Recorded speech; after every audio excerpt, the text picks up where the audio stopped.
Welkom by hierdie sessie oor die aanspreek van etiese bekommernisse in jou navorsing.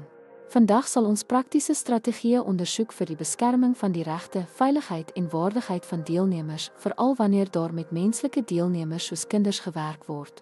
Deur gebruik te maak van hoofstuk 18 van navorsingsaangeleenthede, sal ons bespreek hoe om ingeligte toestemming en instemming te verkry, vrywillige deelname te verseker, deelnemers teen skade te beskerm, vertroulikheid te handhaaf, magsdinamika te bestuur en etiese goedkeuringsprosedures na te kom.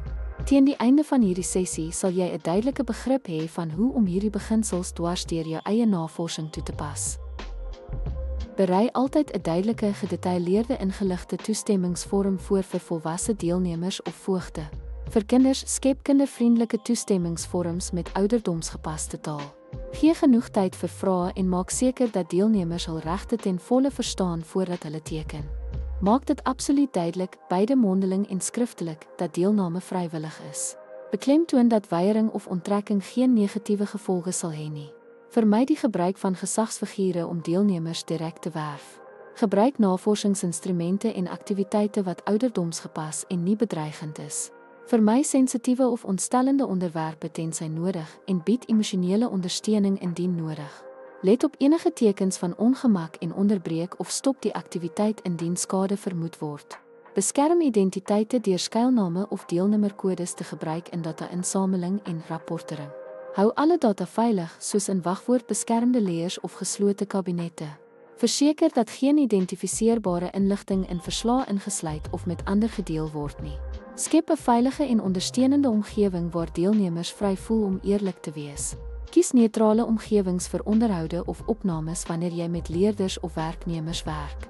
Gebruik, waar moontlik, eksterne fasiliteerders om belanggebotsings te verminder. Dien u voorstel vir etiese hersiening en goedkeuring by u instelling se etiekomitee in. Sluit sleuteldokumente soos toestemmings, instemmingsvorms, data-insamelingsplanne en beskermingsstrategieë in. Spreek enige terugvoer van die komitee aan en pas u metodes dienooreenkomstig aan. Byvoorbeeld, in 'n studie oor hoe graad 5 leerders op 'n nuwe onderrigmetode reageer, sal die navorser eers etiese goedkeuring verkry, dan ingeligte toestemming van ouers en instemming van leerders inwin. Data sal anoniem versamel word, veilig gestoor word en met behulp van skuilname gerapporteer word. Deelname sal vrywillig bly met leerders wat te eniger tyd kan onttrek. Ten slotte, die aanspreek van etiese bekommernisse in navorsing gaan verder as om hulle bloot te erken. Dit beteken om etiese beginsels aktief toe te pas vanaf die beplanningsfase tot die rapportering van jou bevindinge. Deur ingeligte toestemming te verseker, deelnemers te beskerm, vertroulikheid te handhaaf, magsdinamika te bestuur en etiese klaringprosedures te volg, beskerm jy nie net jou deelnemers nie, maar versterk jy ook die geloofwaardigheid en integriteit van jou studie. Dankie dat jy by hierdie sessie aangesluit het en onthou, etiese navorsing is verantwoordelike navorsing.